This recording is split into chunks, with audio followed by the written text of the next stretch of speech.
Program is brought to you by Emory University. In another place you refer to what's important is the fictionality of fiction. Can you help us understand what that? What it means is it's not true. I mean, it's a very simple, important fact about fiction that these things did not happen, the kind of broad fixation on realism in fiction forgets this fact. It doesn't matter how realistic the novel is; it's still untrue. And I think if you grew up as I did in a literary context, which is in India, which is the context of what's called the wonder tale. Say that's not just the Arabian Nights stories, because in a way the Arabian Nights compendium comes at the end of a journey of these stories from India. A lot of these stories began in Indian origins and then were translated into Persian.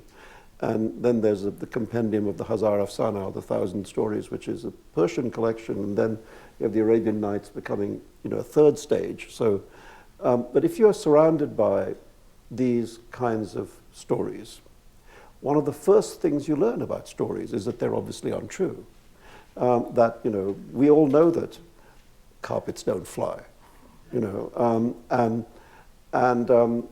yet when in stories they do, it allows us to make a different kind of journey, I suppose. And that early realization that that fiction was fictional, was a kind of liberation.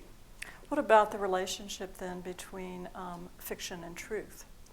Well, every writer works that out for themselves. I mean, my own instinct has always been. I mean, I wrote a first novel which was very much kind of a very fantastic novel, and I mean the book didn't do very well, but also I came to, in my mind, reject that approach, and to feel that if work didn't have roots in something observable and real, then it had no weight, And if anything can happen, then it doesn't matter that something does happen. I think there's an example of this is if you look at Charles Dickens.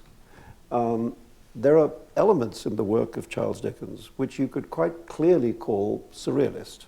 That, for instance, the Circumlocution Office, a government department that exists in order to do nothing. But actually that's, in this case, not surrealist. That's just a description of the present administration. Or, in Jarndyce versus Jarndyce in Bleak House, you have this court case extended ad infinitum in a way that would not be out of place in a novel by Garcia Marquez, a lot of whose fantasy is also about exaggeration. Or even Ebenezer Scrooge and what. Yes, and yes, the ghosts and so on. I mean, there's quite clearly fantasy elements in Dickens. So even an actually observable phenomenon, which was the dust heaps that feature in Our Mutual Friend, which actually were there in North London at the time of Dickens, but to find in them this symbol, of a culture being dwarfed by its own garbage, was a thing that a surrealist might have done. So, but the thing about Dickensian prose is that and also the characters are very exaggerated. That many of these characters are something larger than life. And yet the context in which they're set is hyper-realistic. There are famous stories about how if Dickens would write a piece of dialogue between two characters who were walking down the Strand in London, he would go walk down the Strand in London to make sure that the dialogue would take as long as the walk.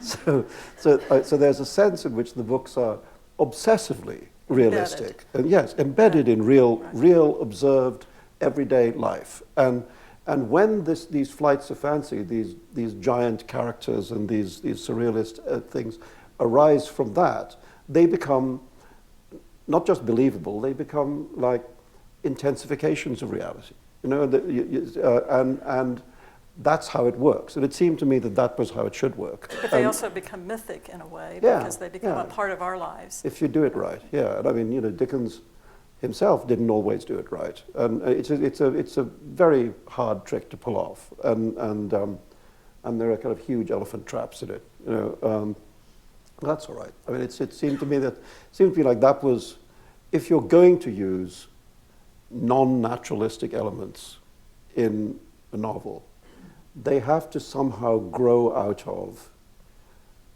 some real vision of the world.